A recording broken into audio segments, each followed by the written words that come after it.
वेदाहमेतं पुरुषं महान्तम् आदित्यवर्णं तमसः परस्तात् तमेव विदित्वा अतिमृत्युमेति नान्यः पन्था विद्यते यनाय नान्यः पन्था विद्यते यनाय। ఓం శాంతి శాంతి శాంతి ఓం.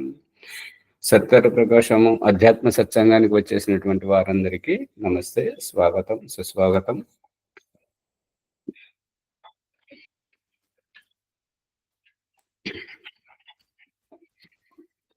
సత్కర ప్రకాశం 3వ సముల్లాసం 45వ పుటలో చూడండి.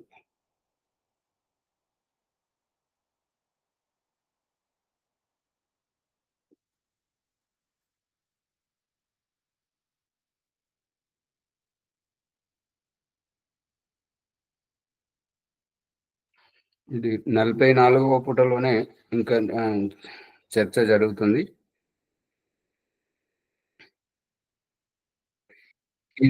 ఇది ఘటము, ఇది పటము అనేటువంటి విషయం చర్చ జరుగుతుంది.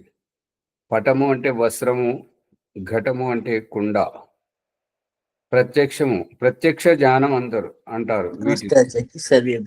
అవ్యపదేశము అనగా సంజ్ఞా సంజికి గల సంబంధము, సాంకేతిక సంబంధము. సంజ్ఞ అనేటువంటిది తర్వాత వచ్చేటువంటిది, సంజి అనేటువంటిది ప్రారంభం నుంచి ఉండేటువంటిది. మన పిండ సృష్టిలో చూసుకున్నట్టయితే తండ్రి శరీరం నుండి వస్తున్నటువంటి జీవకణం, ఆత్మరూప బీజము తండ్రి శరీరం నుండి వస్తుంటుంది. ఆ తర్వాత తల్లి గర్భములో పిండం ఫలదీకరణ చెంది జన్మించిన తర్వాత పేరు పెట్టడం. పేరు అనేటువంటిది సంజ్ఞ, ఆత్మ అనేటువంటిది సంజి.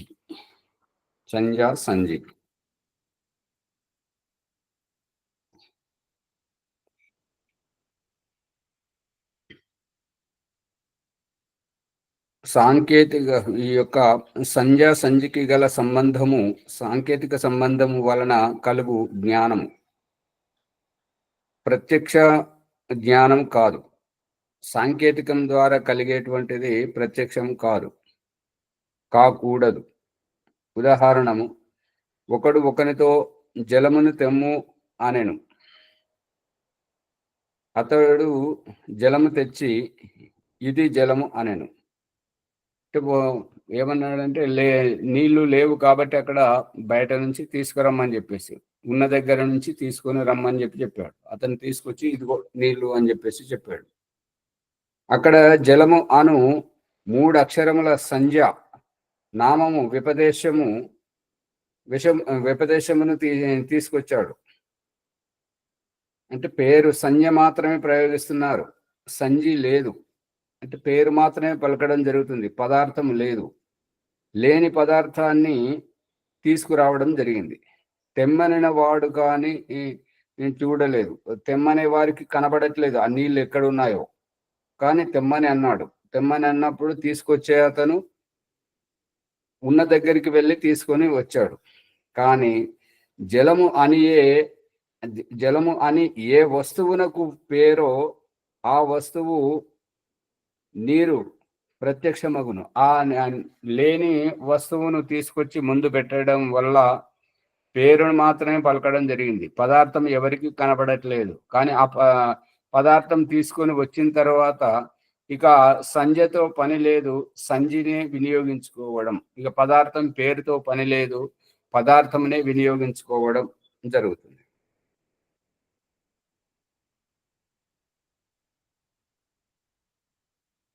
ఈ పదార్థం అనేటువంటిది ప్రత్యక్షం అవుతుంది, దానిని చూడవచ్చు.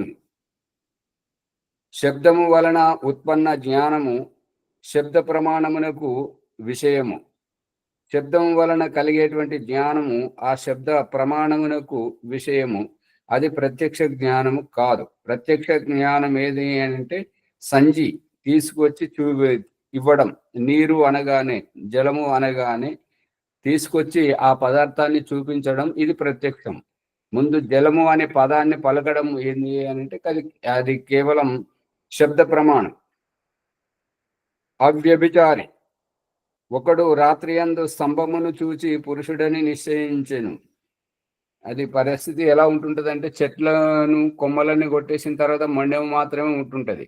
ఆ చీకట్లో ఒక మనిషి నిలబడ్డట్టుగానే ఉండడం జరుగుతుంటుంది.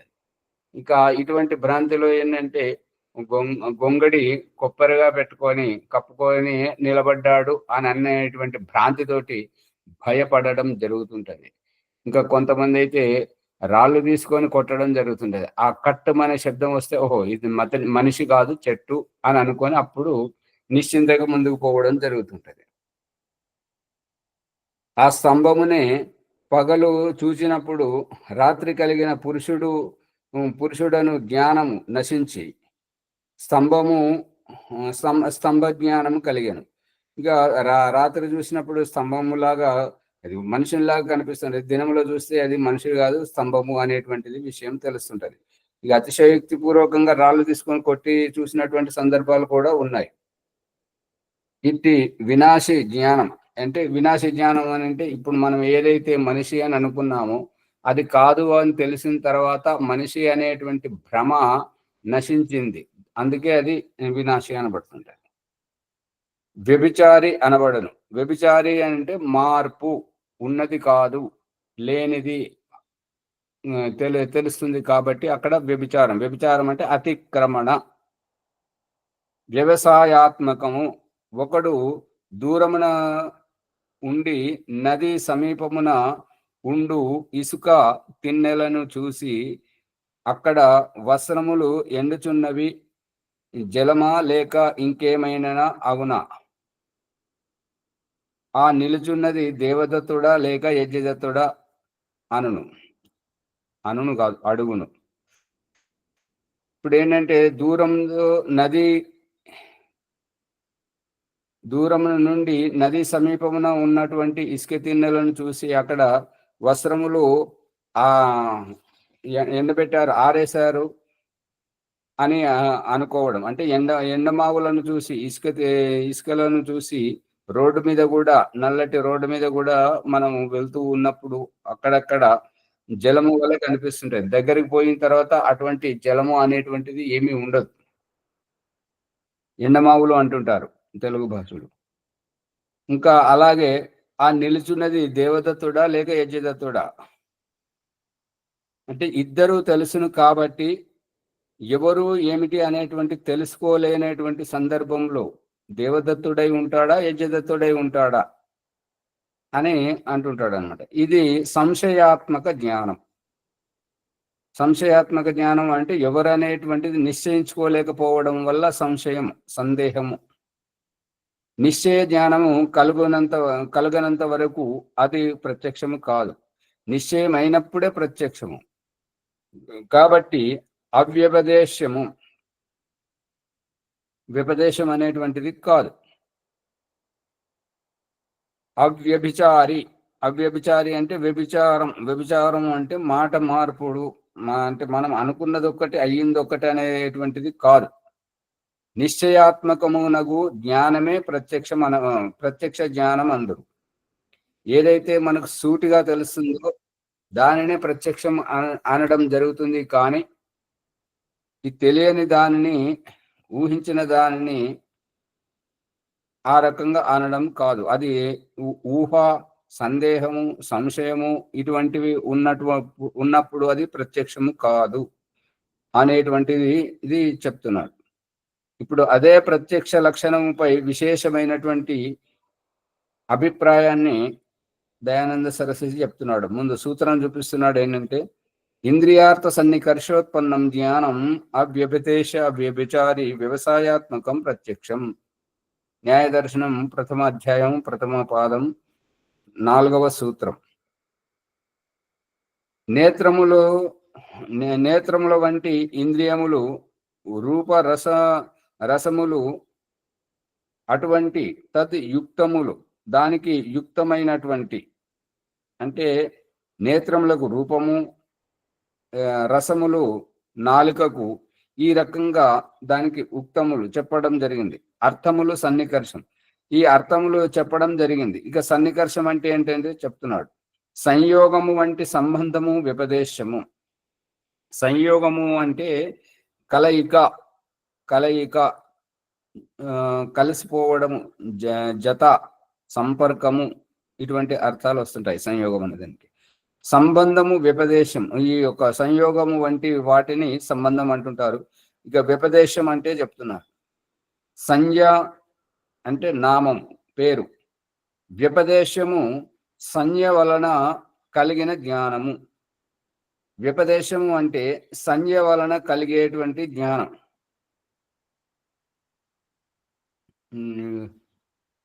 ఈ మధ్య ఒక పాట వస్తున్నది, మీరు వినే ఉంటారు.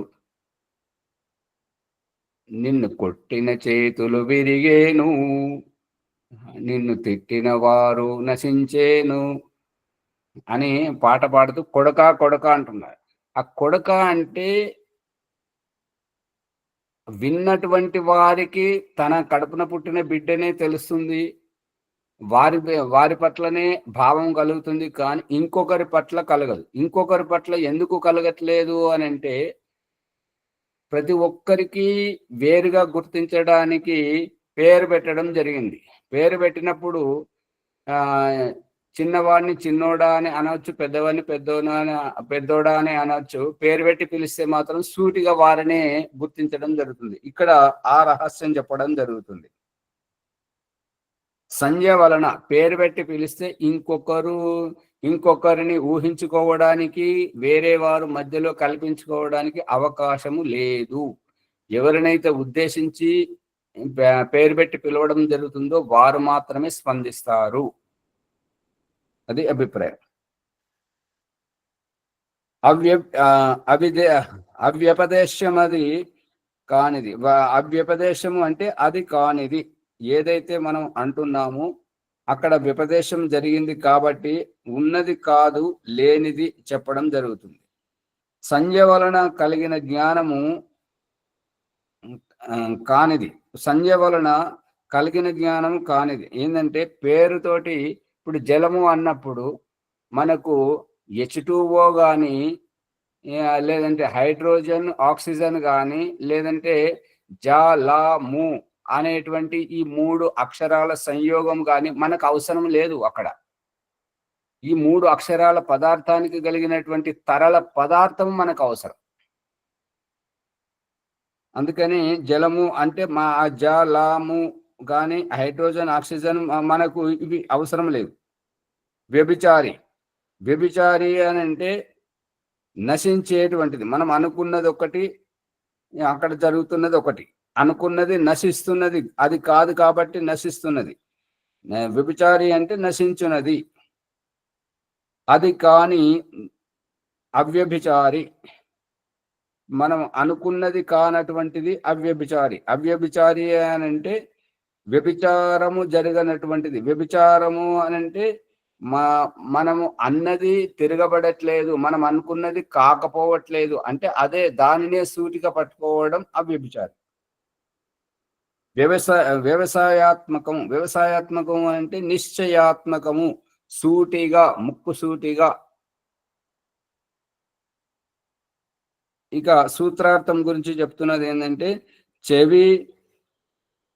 చెవి త్వచము, త్వచము అంటే త్వక్కు, త్వక్ అంటే త్వచము, నేత్రము, జుహ్వ అంటే నాలుక, నాసిక అంటే ముక్కు అనేటువంటి ఈ ఇంద్రియములతో క్రమముగా శబ్దము, స్పర్శము, రూపము, రసము, గంధము అను అర్థములకు సంబంధము కలిగి ఆ ఇంద్రియములతో మనసుకు, ఆ మనస్సుతో ఆత్మకు సంబంధం కలిగినప్పుడు ఇది ఘటము, ఇది పటము అను ఇట్టి జ్ఞానము కలుగును. చెవితోటి శబ్దము, త్వచముతోటి స్పర్శ, నేత్రముతోటి రూపము, జిహ్వ నాలుకతోటి రసము, నాసిక ముక్కుతోటి వాసన, ఈ ఇంద్రియములతో క్రమముగా శబ్దము, స్పర్శము, రూపము, రసము, గంధము ఈ అను అర్థములకు సంబంధము కలిగి ఆయా ఆ యొక్క ఆ ఇంద్రియములతో మనస్సుకు సంబంధం ఏర్పడుతుంది. మనస్సుతోటి ఆ మనస్సుతోడు ఆత్మకు సంబంధం కలిగినప్పుడు ఓహో! ఘటము అంటే ఇదియా? పటము, వస్త్రం అంటే ఇదియా? అనేటువంటి జ్ఞానములు కలుగుతుంది. ఆ జ్ఞానమును ప్రత్యక్ష జ్ఞానం అందరు. ఇంక ఎప్పుడైతే వ కుండ, వస్త్రము అనగానే ఆ కుండను, వస్త్రమును తెచ్చి చూపించడం జరిగితే తెలియని వారికి ఓహో! కుండ అంటే ఈ పదార్థమా? వస్త్రం అంటే ఈ పదార్థమా? అనేటువంటి ఈ ఈ యొక్క జ్ఞానం కలుగుతుంది. ఆ జ్ఞానమును ప్రత్యక్ష జ్ఞానం అంటారు. కానీ ఈ జ్ఞానము అవ్యపదేశ్యము, అవ్యపదేశము అవ్యపదేశము అంటే వ్యపదేశము కానిది, వ్యపదేశము కానిది అంటే మార్పు జరగనిది, సూటిగా వ్యవహరించేటువంటిది. అవ్యభిచారి అక్కడ మనం అన్నదొకటి, తీసుకొచ్చి చూపిస్తున్నది ఒకటి కాదు. అవ్యభిచారి, వ్యభిచారము జరగట్లేదు. వ్యవసాయాత్మకము, వ్యవసాయాత్మకం అంటే ఏదైతే మనం వ్యవహరిస్తున్నామో దానినే చూపించడం జరుగుతుంది. ఆ రకంగా సూటిగా ఉండవలయును. వ్యవసాయాత్మకమునై ఉండవలయును అంటే సూటిగా ఉండాలి. ఇంకా వేరే తారుమారు కాకూడదు అనేటువంటిది అభిప్రాయం. అవ్యపదేశం గురించి చెప్తున్నాడు. వ్యపదేశము కానిది. వ్యపదేశము అనంటే తారుమారు కానిది. మనం అన్నదొకటి. స్తంభమని మనం అక్కడ మనిషి నిలబడ్డాడు అనుకున్నాం. అతడు మన కోసం వేచి చూస్తున్నాడు, మన మీద దాడి చేస్తాడని అనుకున్నాం.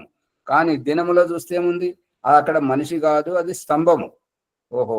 నేను రాత్రి వట్టిగానే భయపడ్డాను కదా! అనేటువంటి ఆ వ్యపదేశ జ్ఞానం అంటే భ్రాంతి అనేటువంటిది పోతుంది. వ్యపదేశం అంటే ఏంటంటే భ్రాంతి కానిది. వ్యపదేశమన అంటే వ్యపదేశమన అంటే వ్యపదేశం అంటే వస్తునామము అంటే పేరు. ఇప్పుడు ఏంటంటే హైడ్రోజన్, ఆక్సిజన్ ఈ 2 కలిస్తే జలము ఏ రకంగా అయితే తయారవుతుందో, మనకు దాహం వేస్తున్నప్పుడు జలము, జలము అనేటువంటి 3 అక్షరాల పదమును తీసుకొచ్చి మనకు వినిపించినా, చూపించినా, రాసి మన ముందట పెట్టిన దానివల్ల ప్రయోజనం ఏంటి? హైడ్రోజన్, ఆక్సిజన్ అని చెప్పేసి అది తీసుకొచ్చి మన ముందట పెడితే దానివల్ల మనకేం ప్రయోజనం? మనకు తరల పదార్థము కావాలి అనేటువంటిది అభిప్రాయం. దాహం వేసినప్పుడు, ఆకలి వేసినప్పుడు తినేటువంటి అన్నం పదార్థం కావాలి అనేటువంటిది అభిప్రాయం.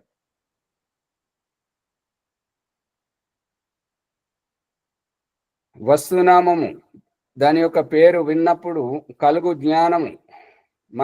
కలిగే జ్ఞానం ఎప్పుడు అనంటే, కలిగే జ్ఞానం ఎప్పుడు అంటే ఆ పదార్థంతో మనం పరిచితులమైనప్పుడు మనకు కలుగుతుంది కానీ, మనకు ఆ పేరు వినగానే ఆ జ్ఞానం ఎట్లా కలుగుతుంది? ఇప్పుడు తీపి అన్నప్పుడు, పులుపు అన్నప్పుడు, కారం అన్నప్పుడు, ఉప్పు, చేదు అన్నప్పుడు ఆ పదార్థముల యొక్క రుచిని మనం ఆస్వాదించి ఉంటే ఆ పేరు వినగానే మనకు తెలుస్తుంది. అంతేగాని ఆ పదార్థముల యొక్క రసాస్వాదనం, రుచి తెలియకపోతే మనకేమాత్రం తెలియదు.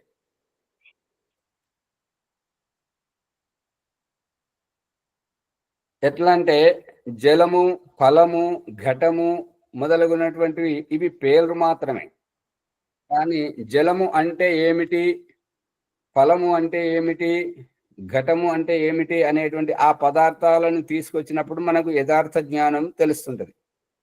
ఈ శబ్దములు చెవికి సోకినప్పుడు వానిచే తెలియబడు వస్తువులు శబ్దార్థకములకు గల సాంకేతిక సంబంధము వలన తెలియబడును. ఓహో! జలము అంటే ఈ వస్తువా? ఫలము అంటే ఈ వస్తువా? ఘటము, కుండ అంటే ఈ వస్తువా? అనేటువంటిది ఆ శబ్దము పలకడము ఒకసారి, ఆ పదార్థం తీసుకొచ్చి చూపెట్టడం రెండవసారి. ఈ రెండవసారి తెచ్చేటువంటి ఆ పదార్థాన్ని చూసిన తర్వాత ఓహో! ఈ పేరుకు ఇదా అనేటువంటిది జ్ఞానం మనకు కలుగుతుంది. ఆ సంబంధంతోటి ఆ శబ్దానికి, ఆ పదార్థానికి గల సంబంధం వలన తెలుస్తుంది. ఈ జ్ఞానము వ్యపదేశం. దీనిని వ్యపదేశం అంటుంటారు. శబ్ద జ్ఞానం అనబడును. ఇప్పుడు ఏంటంటే ఆ పదార్థం మన కళ్ళ ముందుకు రానంత వరకు శబ్ద జ్ఞానం మాత్రమే మనకు ఉంటుంటది. ఇప్పుడు ఇక్కడ ఉదయం పూట 4:30 నుంచి 5 గంటల వరకు ప్రయత్నం చేసేటువంటిదంతా ఆత్మతత్వం, పరమాత్మతత్వం, ప్రకృతి తత్వం, ఈ త్రైత సిద్ధాంతం గురించి ఏదైతే ప్రయత్నం చేస్తున్నామో ఇక్కడ అనుభవోపేతంగా తెలుసుకోవడం కోసం ఈ యొక్క పూర్వాభ్యాస ప్రక్రియలో అది లక్షణాలను బట్టి, లక్షితమైనటువంటి సాధనాలను బట్టి సాధ్యమును, లక్షణాలను బట్టి లక్ష్యమును గుర్తించడానికి ప్రయత్నం చేయడం, శరీరం యొక్క చేష్టలను గుర్తించి ఆత్మతత్వమును గుర్తించడానికి ప్రయత్నం చేయడం అది జరుగుతుంది.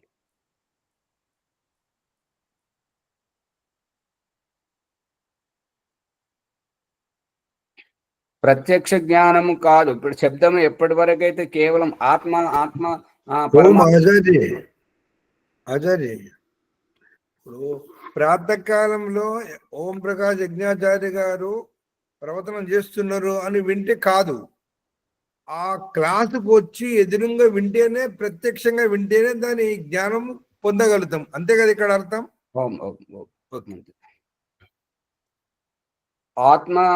ఆత్మజ్ఞానము, పరమాత్మ జ్ఞానము, ఆత్మ సాక్షాత్కారం, పరమాత్మ సాక్షాత్కారం, ఆత్మజ్ఞానము, పరమాత్మ జ్ఞానము అనేటువంటిది వేదము వంటి సత్యశాస్త్రాలు, వైదిక సాహిత్యంలో ఎక్కడైనా దొరుకుతుంది. కానీ సాక్షాత్కారము అనేటువంటిది ఎవరికి వారు ఆత్మ నిరీక్షణ చేసి లోతుగా శరీరమును, ఈ యొక్క వ్యవహారమును, ఈ చేష్టలను అన్నింటినీ ఒలిసిన తర్వాత ఆ చేష్టల వెనుక ఉన్నటువంటి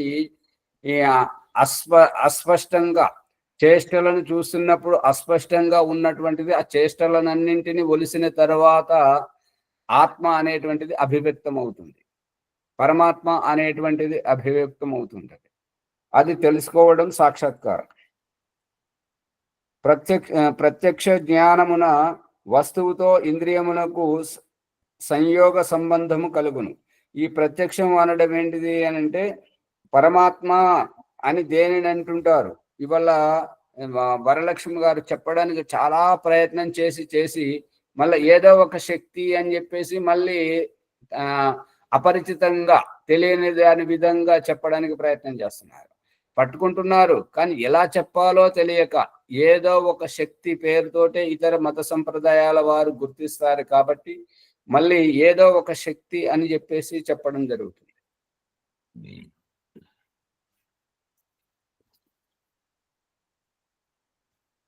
వస్తువు నామం కాదు.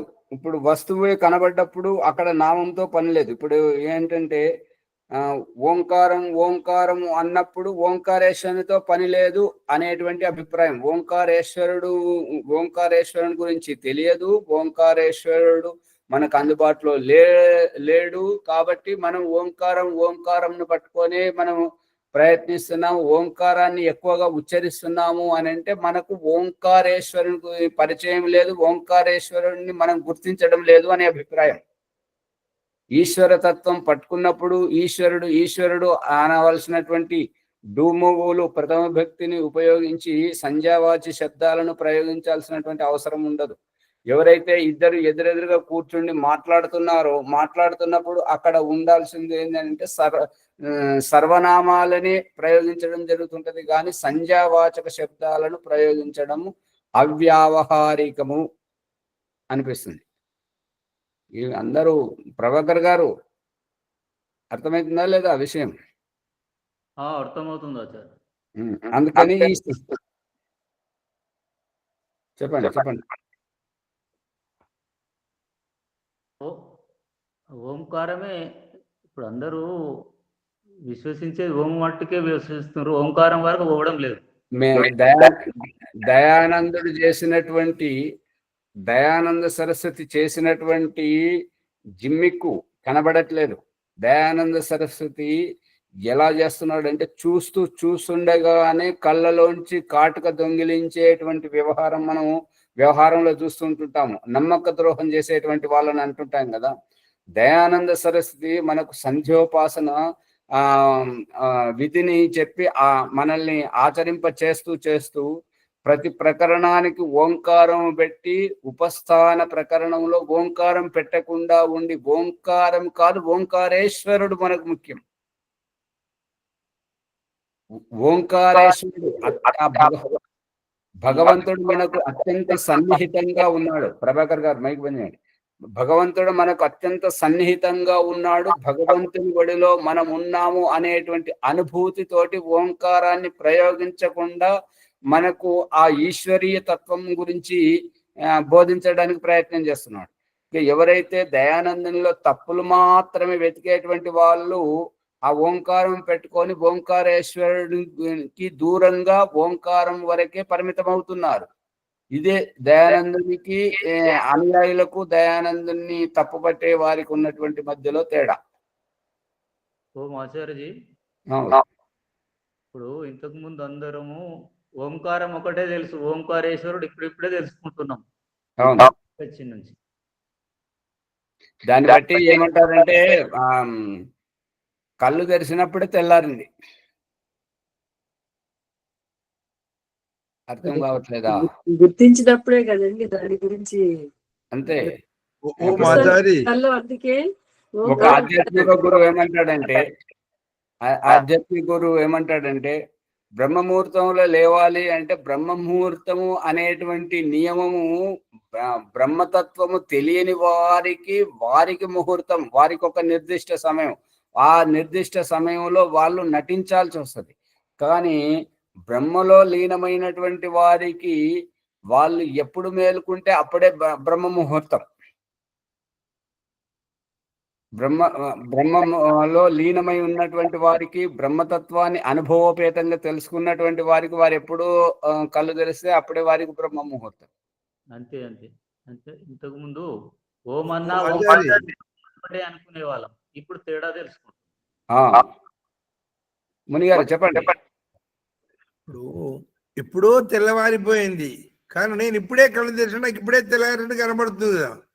అంతే. అదే ఇప్పుడు అది రహస్యం ఏంటంటే ప్రకృతిలో జరగాల్సినటువంటిది జరిగిపోయింది, కానీ నేను ఇప్పుడు కళ్ళు తెరిచాను. ఇప్పుడే కళ్ళు తెరిచా కాబట్టి నాకు ఇప్పుడే తెల్లారింది. అంతే.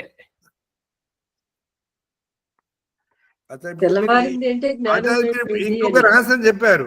ఏంటి అది? బ్రహ్మముహూర్తం అనేది ఎవరికైతే అజ్ఞానంలో ఉన్నారో వారికి బ్రహ్మముహూర్తాన్ని పట్టుకుంటాడు. కానీ బ్రహ్మ గురించి బ్రహ్మలో మునిపోయినటువంటి వారికి ఎప్పుడు బ్రహ్మ ముహూర్తమే. మునిగారు చెప్పాలనుకున్నది ఇక్కడ అజ్ఞానులు అని చెప్తే మళ్ళీ బాధపడతారు. అజ్ఞానులు అని కాదు, కాకపోతే ఒక సమయానికి నటించాల్సినటువంటి నటనలోంచి యథార్థమైనటువంటి వ్యవహారంలోకి తీసుకొస్తున్నాడు పరమాత్మ.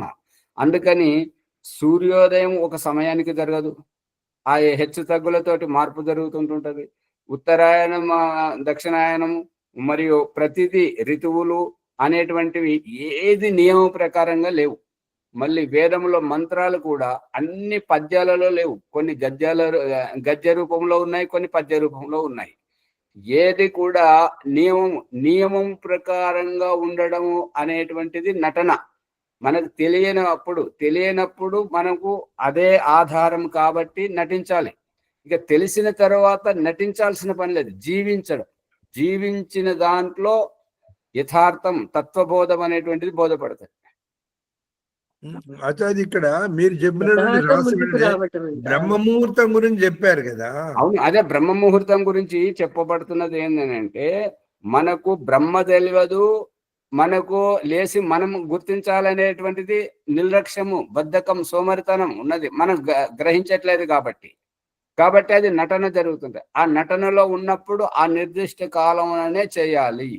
ఎప్పుడైతే గుర్తించడం జరుగుతుంటుందో, ఎప్పుడైతే బ్రహ్మలోనే జీవించడం జరుగుతుంటుందో, మన శ్వాసలోనూ బ్రహ్మ ఉన్నాడు, మనం తినే అన్నంలోనూ బ్రహ్మ ఉన్నాడు, మనం వదిలే ప్రశ్వాసలోనూ బ్రహ్మ ఉన్నాడు, అంతా బ్రహ్మమయమే ఉన్నప్పుడు ఎప్పుడు ఎప్పుడు కళ్ళు తెరిస్తే అప్పుడే బ్రహ్మ ముహూర్తం.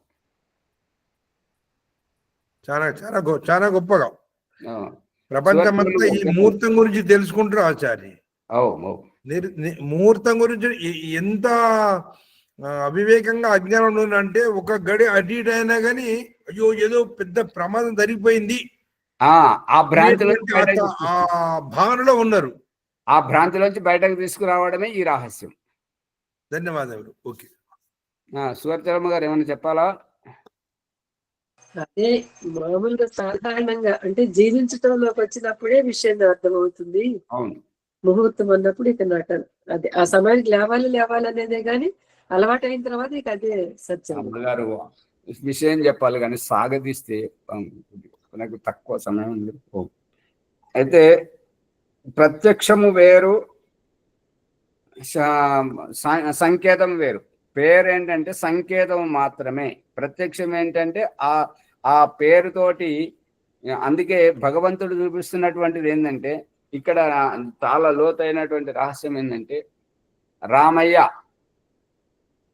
రామయ్య గురించి తెలియని వారికి రామయ్య అంటే ఎవరు ఎలా ఉంటాడు అనేటువంటి.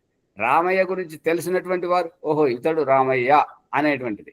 రామయ్య పేరు వేరు, వ్యక్తి వేరు. ఆ వ్యక్తి ఇప్పుడు ఆ పేరు ఒకటి, కనబడేటువంటి శరీరం వేరు.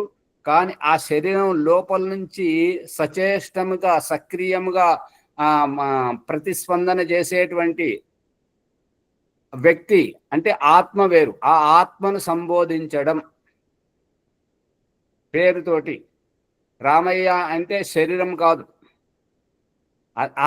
రామయ్య అంటే శరీరం కాదు అనే రహస్యం మనకు దేవుడు ఎప్పుడు చెప్తున్నాడు అంటే చనిపోయినప్పుడు. అనిపోయాడు, రామయ్య చనిపోయాడు. ఎవరినైతే మనం రామయ్య అని బ్రతికినంత కాలం అంటున్నాము, పరిచయమైనప్పటి నుంచి అతడు అనిపోయాడు, చనిపోయాడు. మరి కనబడుతున్న శరీరం ఏంటి? ఈ శరీరంలో కదా మనం రామయ్య అన్నది. ఇది మాట్లాడారు బాలాజీ. శరీరాన్ని వదిలి వెళ్ళిపోయిన తర్వాత శరీరం ఇక్కడే ఉన్నది కానీ ఆ రామయ్య ఎక్కడ పోయిండు? మనము రామయ్య అంటే పలికినటువంటి వ్యక్తిత్వం వెళ్ళిపోయింది. అంటే మనం రామయ్యని సంబోధించేది శరీరం కాదు. అసలు విషయం అది కాదు అంతే అని తెలుసుకున్నాం. ఓ మాచారి, ఆత్మ ఉన్నంతసేపేమో శరీరాన్ని రామయ్య అంటున్నాము. ఆత్మ వెళ్ళిపోయిన తర్వాత శరీరము రామయ్య కాదు. ఇక భీమరావు భగవంతుడు మైకి బంద్ చేయండి అంటే అది భగవంతుడు ఏం చేస్తున్నాడంటే ఎప్పుడైతే మనము కనబడే శరీరంనే రామయ్య అని అనుకుంటున్నామో ఆ భ్రాంతిని పోగొట్టేదే ఈ చనిపోయేటువంటి రహస్యం, చేస్తున్నటువంటి రహస్యం. దేహంతోనేమో నామం తెలియజేస్తున్నాడు, వెళ్ళిపోయిన తర్వాత ఆత్మతత్వం తెలియజేస్తున్నాడు శరీరాన్ని వదిలి వెళ్ళిన తర్వాత. అందుకని పూలమాల గుచ్చేటప్పుడు సూది రూపంలో ఆత్మను చూపిస్తున్నాడు, జన్మల రూపంలో పువ్వులను చూపిస్తున్నాడు. సూది అన్ని పువ్వుల్లోంచి పోతుంది కానీ ఏ పువ్వులోనూ ఉండదు. ఈ ఆత్మ అన్ని జన్మల్లోంచి పోతుంది, ఏ జన్మలోనూ ఉండదు స్థిరంగా.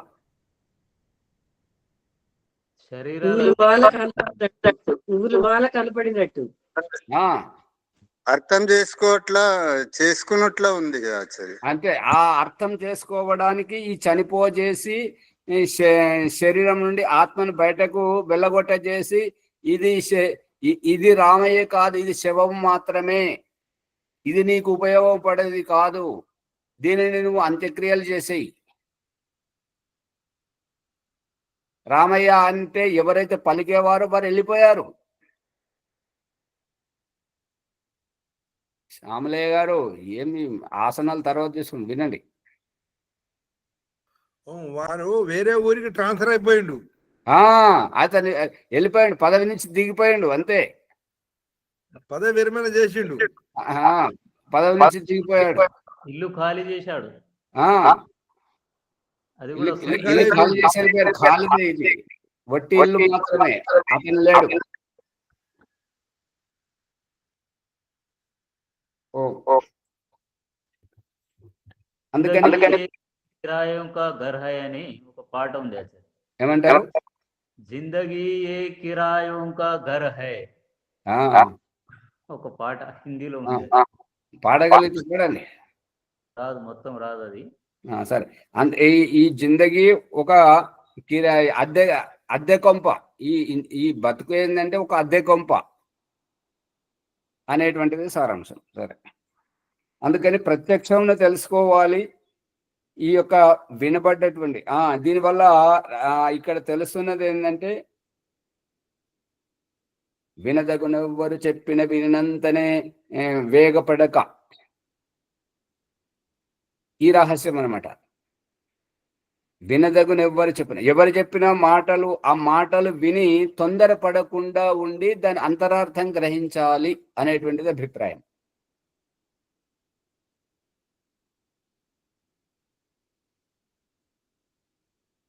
ప్రత్యక్ష జ్ఞానమున వస్తువుతో ఇంద్రియమునకు సంయోగ సంబంధము కలుగును. ఇంక ఎప్పుడైతే రామాయణం పిలవండి, లేదంటే జలము తీసుకురండి అని పేరు ఏదైతే పలకడం జరుగుతుందో ఆ పేరు ద్వారా ఆ పదార్థాన్ని ఎప్పుడైతే మన ఇంద్రియాలకు కనబడడం చేయడం జరుగుతుందో, ప్రత్యక్షంగా కనబడడం జరుగుతుందో, అప్పుడు ఇక భ్రాంతులన్నీ పోతాయి అనేటువంటిది అభిప్రాయం. కావున అక్కడ వస్తువు ప్రత్యక్షమగును. ఇక ఏదైతే మనం జలము తీసుకురావాలి అని అంటే, జలము అనేటువంటి పదమును మనం వాడుతున్నా కూడా ఆ జలము అనే పేరు ఏ పదార్థానికైతే ఉంటుందో ఆ పదార్థం అక్కడ లేదు. కాబట్టి లేని వస్తువుని తీసుకురావడం వల్ల ఆ పదార్థం చూసిన తర్వాత, తరల పదార్థం చూసిన తర్వాత జలము అనే దానికి అర్థం ప్రత్యక్షం అవుతుంది. వస్తువు నామము కాదు. ఇప్పుడు మనకు కావలసినటువంటిది జలము అనేటువంటిది నామము, అది మనకు కావలసింది కాదు. కానీ దాని యొక్క తరల పదార్థం ఏదైతే, ఏ పదార్థాన్ని అయితే జలము అని అంటుంటామో ఆ వస్తువు మనకు అపేక్షితం. కాబట్టి ఈ పేరును మాత్రమే ఉచ్చరిస్తున్నాం. కావున ఇంద్రియార్థ సంయోగం వలన కలుగు జ్ఞానం ప్రత్యక్షం అగును. ఇక ఏదైతే తరల పదార్థం మన కంటికి కనబడుతుందో, మనము దానిని సేవించడం జరుగుతుందో ఆ జ్ఞానమే ప్రత్యక్షం అనబడును. ముందు ఒక జ్ఞానము కలిగి తదుపరి ఆ జ్ఞానము సరికాదని తొలగింపబడి మరి యొక్క జ్ఞానము కలిగినది వ్యభిచారి జ్ఞానం అగును. ఇప్పుడు ఈ వ్యభిచారి జ్ఞానం ఏంటంటే, నిమ్మకాయ చింతపండు పులుపు కాదట. భగవంతుడు ఎంత రహస్యంగా చెప్తున్నాడో చూడండి. నిమ్మకాయ చింతపండు పులుపు కాదట, అందుకే వాటిని పిండి పిండి పిండి అవతల పడేయిస్తున్నాడు. మరి పులుపు అంటే ఏంటి? పాలరాజు గారు చెప్పండి, పులుపు అంటే ఏంటిది? అది దేవుడు మనకు నేర్పిస్తున్నటువంటిది. కనబడే రూపము కాదు, తెలిస్తే అది పులుపు. దాని రుచి, రసాస్వాదనము పులుపు, రసంలో దొరికే రుచి ఆచార్య. అవును.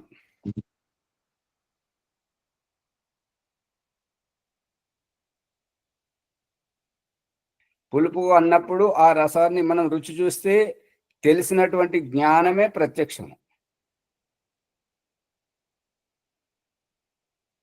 ముందు ఒక జ్ఞానము, తర్వాత అది కాదని మరొక జ్ఞానం. ఇది తెలుస్తుందా లేదా? ముందు మనం నిమ్మకాయ అంటే పులుపు అనుకుంటాం, చింతపండు అంటే పులుపు అనుకుంటాం. కానీ అది కాదు అనేది ఎప్పుడు తెలుస్తుంది అంటే దాన్ని రుచి చూసిన తర్వాత, వాటిని పిండుకున్న తర్వాత.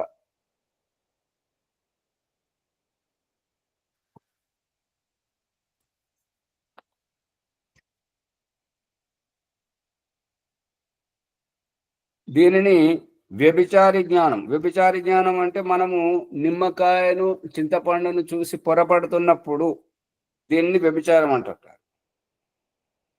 ప్రత్యక్షం అట్లు కారాదు.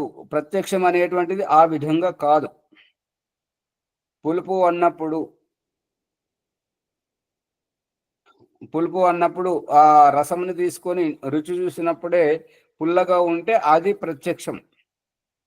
ఇదియా అదియా అని ప్రత్యక్షము సందిగ్ధము కారాదు. రసాస్వాదన తర్వాత ఏది తెలుసుకుంటామో అదే ప్రత్యక్ష జ్ఞానం. అది ప్రత్యక్షం, సూటిగా తెలియాలి ఇంద్రియాలకు. ఇంద్రియార్థ సన్నికర్షము, ఇంద్రియ సంపర్కముతోటి మనకు అనుభవంలోకి వచ్చేటువంటి వస్తువు ప్రత్యక్షం.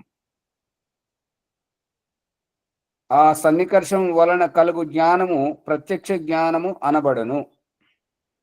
జ్ఞానము ప్రమాణము కాదు, జ్ఞానము కేవలం సంకేతము మాత్రమే.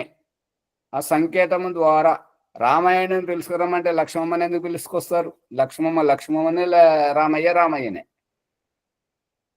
ఆత్మతత్వం ఆత్మతత్వమే, శరీరతత్వం శరీరతత్వమే. శరీరానికి దేహానికి దేహికి తేడా ఉందా లేదా? రెండు ఒకటేనా?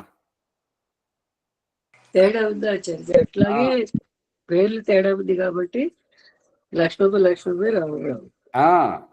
అందుకని ఈ యొక్క ఆత్మతత్వం, దేహము దేహే, దేహము దేహమే, దేహి దేహియే, ఆత్మ ఆత్మయే, శరీరము శరీరమే.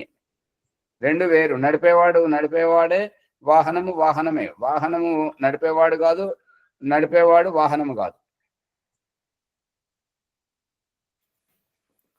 డ్రైవరే బండి అంటారా? అంతే కదా. ఓకే ఆచార్య.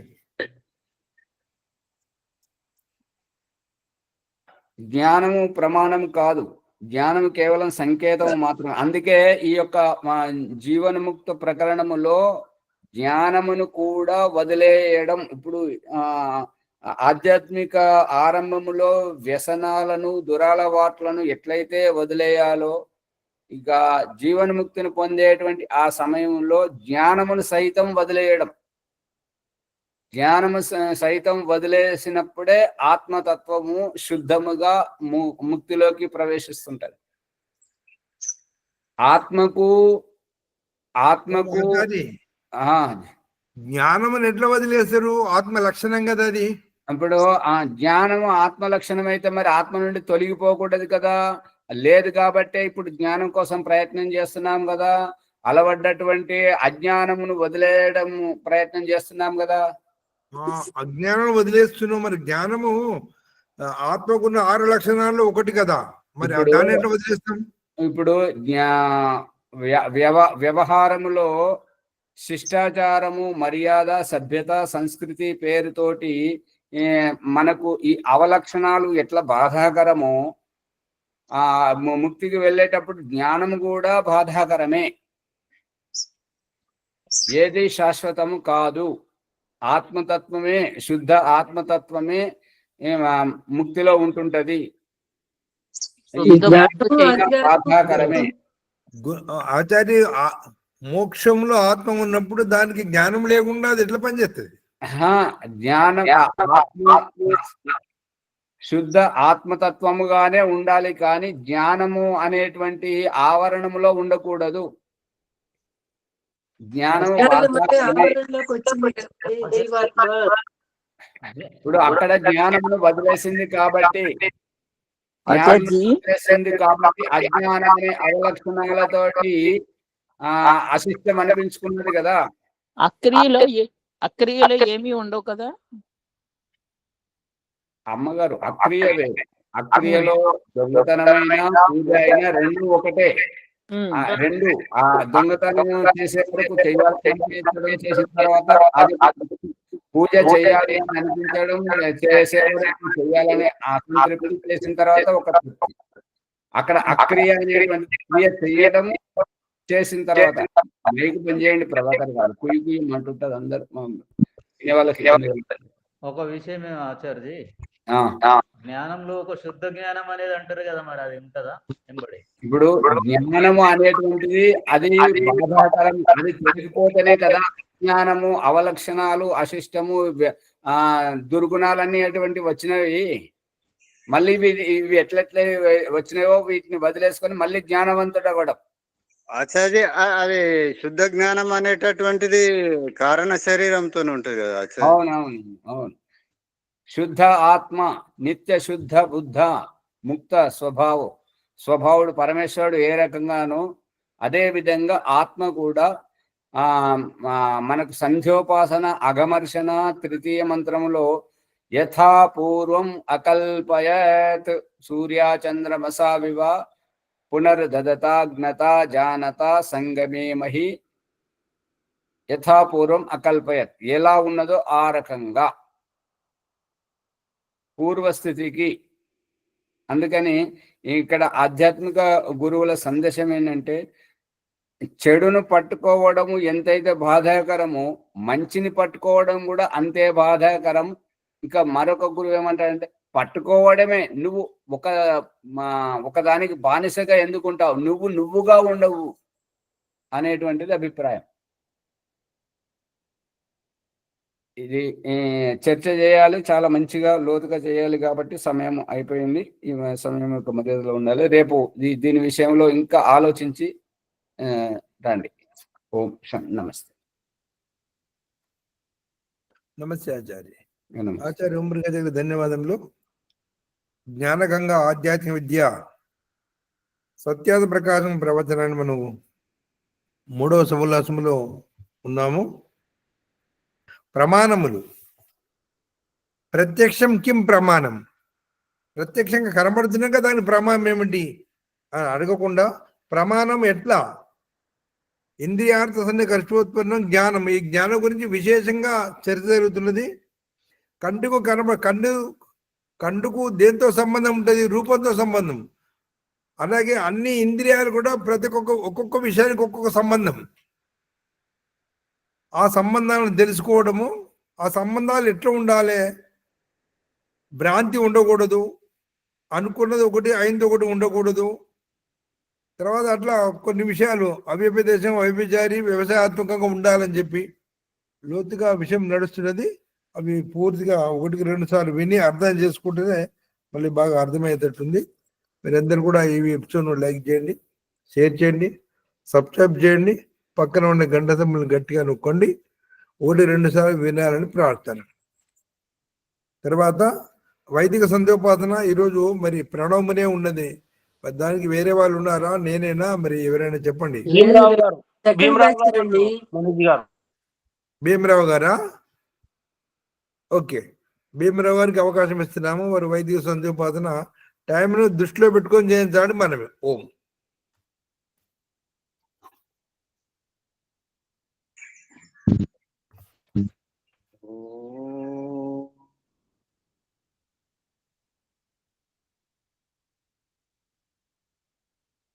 అత సంధ్యా యోగ బ్రహ్మ సాక్షాత్కారము.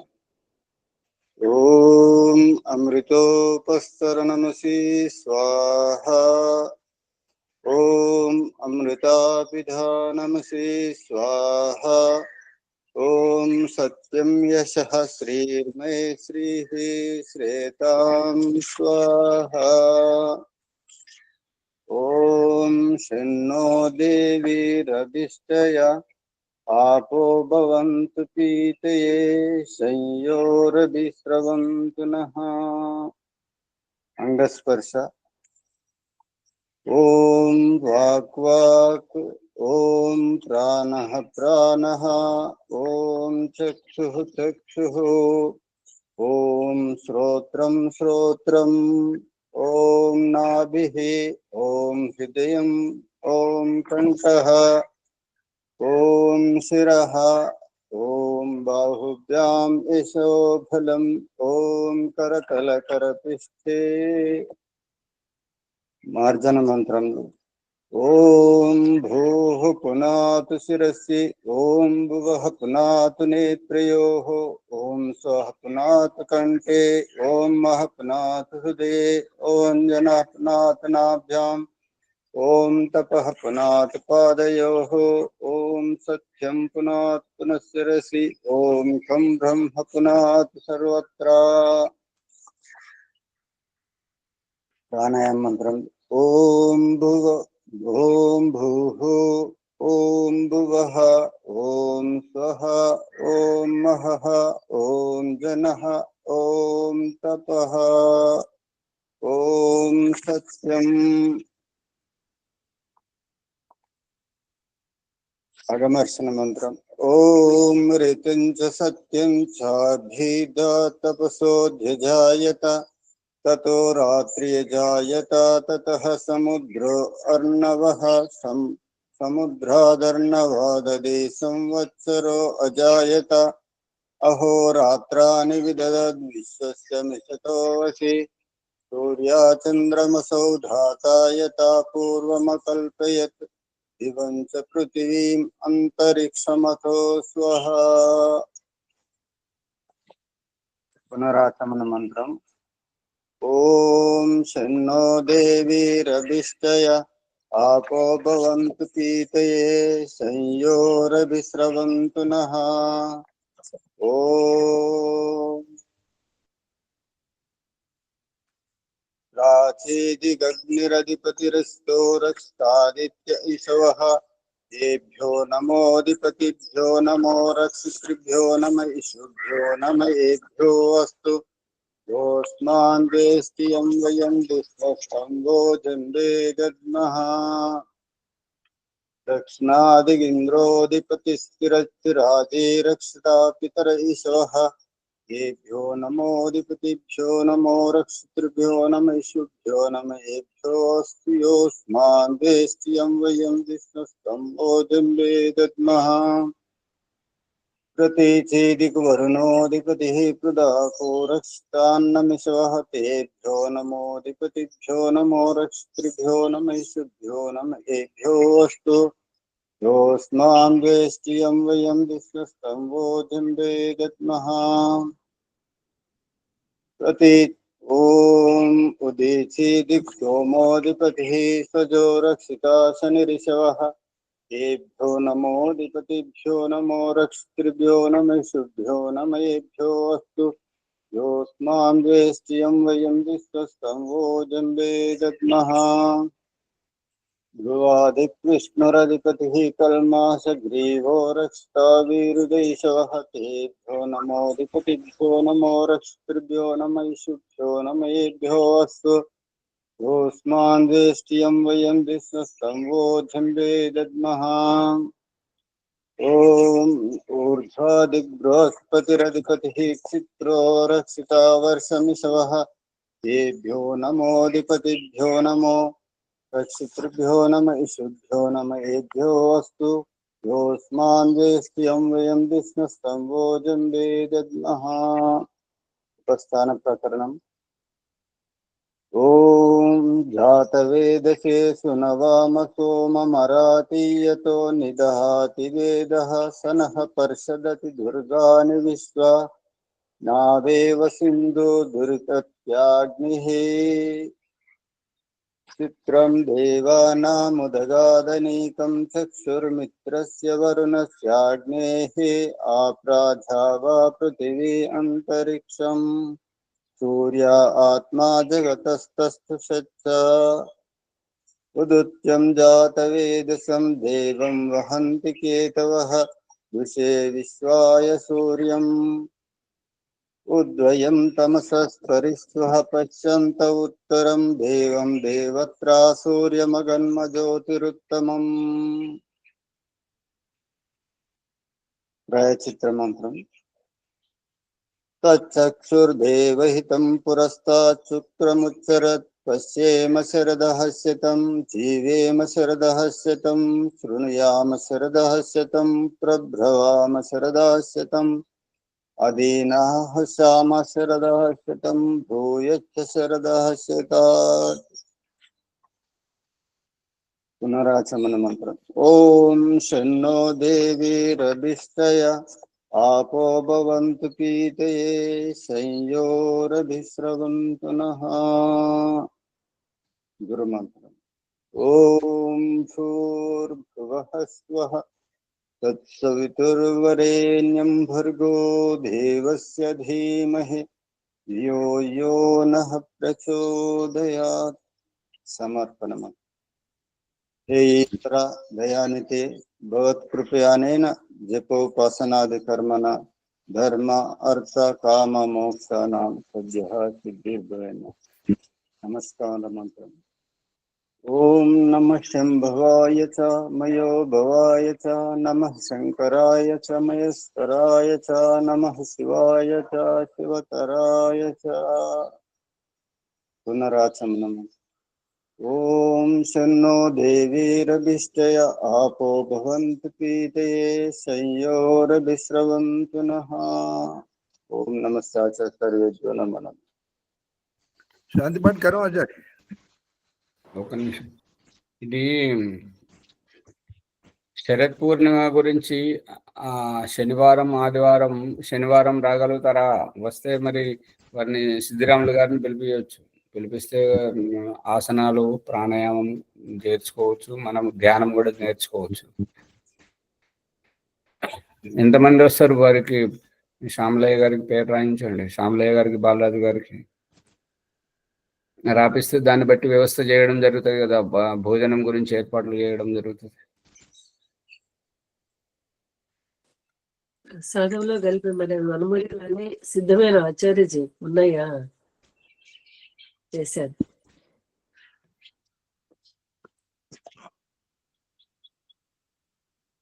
ఓం నమస్తే ఆచార్య. కరపత్రాలు రెడీ అవ్వాలి. మా కరపత్రాలు ఏమొస్తాయి కానీ మెసేజ్లు అందరూ పెట్టండి, సరిపోతుంది. దాదాపు వచ్చిన వాళ్ళు అందరూ ఉన్నారు కాబట్టి కొత్త వాళ్ళకు సమాధానం ఇచ్చే ప్రయత్నం చేయండి. మనం మొదటిసారి వచ్చిన వాళ్ళు అందరం వస్తాము. అక్కడికి దాదాపుగా ఒక 30 మంది వరకు ఈజీగా ఉంటారు నా అభిప్రాయము. హైదరాబాద్కి వెళ్ళి దాదాపు ఒక 5-6 వచ్చే ప్రయత్నం చేస్తాము. మరి ఎవరు రాకున్నా మేమిద్దరమే చూస్తాం. ఇద్దరి పేరు రాసుకోండి, ప్రణవమణి, జయమ్మ. ఓం నమస్తే. ఇక మా యోగా సెంటర్ వాళ్ళు 1-2-3 వస్తా అంటే వాళ్ళు కూడా సమాచారం ఇస్తాను. వాళ్ళు సూచన చేసి ప్రణవముని, జయమ్మ ఇద్దరు పేర్లు రాసుకున్నాం. తోడు ఎవరు ఉంటే వస్తారా అని కాదండి. పిల్లలు ఉన్నారు. 5వ తారీఖు వరకు సెలవులు. 6వ తారీఖు చీకటితో వెళ్తారు. ఇక్కడి నుంచి అంత దూరం 6వ తారీఖు నేను బయలుదేరి రాలేను కదా. 6 నాడు బయలుదేరి 7 నాడు రావచ్చు కదమ్మా. పౌర్ణమికి ఒక రోజు ముందు వస్తే సరిపోతుంది. శనివారం నాడు అవసరం లేదు. శనివారం రాకుండా ఆదివారం సాయంత్రం వరకు అయినా, సోమవారం ఉదయం కదా, సోమవారము ప్రసాదం చేస్తారు. అది విశేషమైనటువంటి ఆ పౌర్ణమి నాడు చేసేటువంటిది. దాన్ని మీ అబ్బాయిని తీసుకొని అది తెలుసా ఆచార్జీ? మనకు అవకాశం కుదరదు, మీరు తప్పకుండా రావాల్సిందే. మీ అబ్బాయి మీరు వేరే ఎక్కడికి చుట్టాల ఇండ్లకు ఇతర దేశాలకు పోతారు కానీ గీడికి రారా? అవును అవునా, ఆ మాట నిజమే. వాళ్ళకంటే ఫస్ట్ ప్రిఫరెన్స్ ఇవ్వండి మీరు. అవును ముందు నన్ను కూడా అర్థం చేసుకుని పిల్లలు దానికైతే దీనికి సహకరిస్తారు. ప్రయత్నం చేద్దాము రావడానికి. ఈ క్లాస్ వచ్చే వాళ్ళు దాదాపు 20 మంది అందరు రావాల్సిందే. ఎవరు రావడానికి ప్రయత్న లోపం ఏం లేదు. ఓం ఆచార్య రికార్డు ఉంది. అలాగే అదే కరెంట్ పోయింది, దాన్ని నెట్ రాలేదు. నెట్ ఉంటేనే బంద్ చేయడం వస్తుంది. ఆచార్య దీనికి ఈ ప్రసాదానికి రుసుము ఏమైనా పెట్టారో అది కూడా చెప్పాలి కదా. శాంతి పాఠం వేయించిన తర్వాత చెప్పండి. శాంతి పాఠం చెప్తాం. ఓం దేవ్ శాంతిరంతరిక్షం శాంతి, పృథ్వీ శాంతి, ఆపా శాంతి, ఓషధే శాంతి, వనస్పతే శాంతి, విశ్వే దేవా శాంతి, బ్రహ్మ శాంతి, సర్వం శాంతి. శాంతిరేవ శాంతి సామా శాంతిరేది. ఓం శాంతి శాంతి శాంతి. నమ. అందరి నమస్కారం. ఓ ఇప్పుడు చెప్పండి ఆచార్య. నమస్తే. సర్వభ్యో నమః. పేర్లు రాయించండి. ప్రణవముని గారు, జయమ్మ గారు ఇద్దరు రాసుకున్నాం. ఓకే, సంతోషం. ఓం ఆచార్య. వర్షాలు లేకుంటే మాత్రం మేము వస్తాం ఆచార్య. వర్షాలు ఉంటే మాత్రం రావడానికి వీలు ఉండదు ఆచార్య. అదే ఎవరికి కూడా సాధ్యం కాదమ్మా, అది ఎమర్జెన్సీ. అందరికి ఎక్స్క్యూజ్ ఉంటుంది. వర్షం అంటే మేము కూడా రాము. అదే మరి అందు గురించి మళ్ళీ తయారు చేసిన అంటే వాళ్ళకి ఏంటంటే ఇంతమంది వస్తారు అని చెప్పి దానికి అరేంజ్ చేయాలి, వ్యవస్థ చేయాలి. ప్రసాదానికి కూడా ఎక్కువ తక్కువ కాకుండా చూసుకోవాలమ్మా. కనీసం ఒకరికి 200 గ్రాముల ప్రసాదం ఇవ్వాలి కదా. ఆ 200 గ్రాముల కొరకు సరే లెక్క పోయినసారి చాలా ఎక్కువైపోయింది. కాకుండా పరేషాన్ అయిపోయింది పాపం. ఇంతవరకు కోలుకోలేదు. అట్లా కావద్దు. వ్యవస్థ మిగిలేటట్టు ఉండాలా, కానీ వ్యవస్థ చేసే వాళ్ళకి ఇబ్బందికరంగా ఉండకూడదు వ్యవస్థ. అట్లా మా పేరు కూడా రాసుకోండి శ్యామలయ్య గారు. మా ఇద్దరు. మురళి గారు సువచనం గారు ఇద్దరు పేరే అండి. తర్వాత అనసూయమ్మ మీరు గారు. ఎప్పుడు వచ్చారు సువర్సలమ్మ గారు ఊరు నుంచి? మేము వచ్చి 1 month అయిందండి. అమ్మా శనివారం రాకుండా ఒక రోజు ముందు రండి చాలు. 6వ తారీఖు తెల్లారి ప్రశాంత్ మళ్ళీ వెళ్ళిపోండి ఎప్పుడే. మీరు ఒకవేళ వస్తే నేను వేరే వాళ్ళకి చెప్తాను, మిమ్మల్ని తీసుకొస్తారు, అందుకోసం అని అడిగాను అనమాట నేను. అయితే నేను మీతో ఒకసారి మాట్లాడతాను. భాగ్యలక్ష్మి గారు, తర్వాత బాన్స్వాడకి వెళ్ళి వాళ్ళు వచ్చే వాళ్ళ ట్రూప్ 10 మంది ఉంటారు. వాళ్ళు 10 మందికి సమాచారం ఇచ్చి అందరు రావాలి, సమాచారం సూచన ఇవ్వాలి వారికి. మేమిద్దరం వస్తాం ఆచార్య. మీరిద్దరు సరే. ఇక అనసూయమ్మ గారు వారిద్దరంట, ఇంకా వేరే వాళ్ళు భాగ్యలక్ష్మి వారు ఇద్దరు అవుతారు, తర్వాత పుష్పమ్మ గారు ఇద్దరు అవుతారు, తర్వాత ఇంకో ఇద్దరు కలిసి 10 మంది అవుతారు. అట్లా మీరు కదా. నమస్తే ఆచార్య. అది ఏం లేదమ్మా, వర్షం పడితేనే రావడానికి కొద్దిగా ఇబ్బంది అనుకోండి. ఇక్కడ ఆ రోజు అంటే తెలుస్తుంది కదా. వర్షం పడితే అందరు కూడా అది ఇబ్బందేనండి, అది మనం చెప్పగలిగింది కాదు. అప్పుడు దాన్ని బట్టి వర్షం వస్తూ రావట్లేదు, అప్పుడు మీరు ప్రసాదం తయారు చేసుకోవడానికి వారికి కూడా ఐడియా. దాని ప్రకారంగానే వాళ్ళ వర్షం ఉండే ప్రకారం కూడా వాళ్ళు ఒక 10 మందిగా తయారు చేస్తారు. చేసేటప్పుడు కాబట్టి తగ్గించుకొని చేసుకోవచ్చు. కాదు ముందు తయారైతే చేయాలి కదా. శ్యామలయ్య గారు, లోకల్ వాళ్ళను చాలా మందిని కలుపుకొని పోయేటట్టుగా మీరు ప్రయత్నం చేయండి. దూరంకి వెళ్ళి వచ్చే వాళ్ళకి 10 మంది వస్తుండొచ్చును, దగ్గర వాళ్ళకి ఎక్కువ ప్రసాదం అందేటట్టుగా చేయండి. దానికి రుసుము ఏమైనా మీరు ఖర్చు ఎంత అయిద్దో ఆలోచించి చెప్తే వారు అందరూ రుసుము చేయడానికి పెట్టడానికి కూడా సిద్ధంగా ఉండాలి కదా. వేరే వాళ్ళకి మనం చెప్పాలంటే అది కూడా విషయం కొంచెం అవగాహన అవ్వాలి కదా. లేదా ట్రస్ట్ వాళ్ళే ఈ ప్రసాదం చేసి అందరూ వంచుతాము, 100% ఫ్రీగా వంచుతామా అట్లా అన్నారా? అట్లా చెప్పండి. ఏదానికి ఇంత ఖర్చు అవుతుంది, ఒక్కొక్కరికి 300, 400, 500 ఇంత ఖర్చు అవుతుంది ప్రసాదం చేసినందుకు, అట్లా ఏదైనా మీరు విచారం చెప్పండి. రేపు కానీ ఎల్లుండి కానీ. మునిగారు ఖర్చు గురించి ఇప్పుడు ఏంటంటే మరి వర్షాలు సహకరించేటట్టు లేవు కదా. మరి ఇప్పుడే ఖర్చు చెప్తే మరి భయపెట్టినట్టు అవుతుంది. విశాఖపట్నం నుంచి ఫోన్ చేస్తున్నారు, హైదరాబాద్ నుంచి ఫోన్ చేస్తున్నారు, చాలా దూరం నుండి వస్తున్నారు. కాబట్టి ఖర్చుది వదిలిపెట్టండి, ముందు పేరు రాయించండి, వచ్చిన తర్వాత ఇక్కడ చెప్పొచ్చు. అంత ఎక్కువ ఏమి ఉండదు కదా. అది వాళ్ళకి తెలియాలి కదా అట్లా. అవునవును, అదే.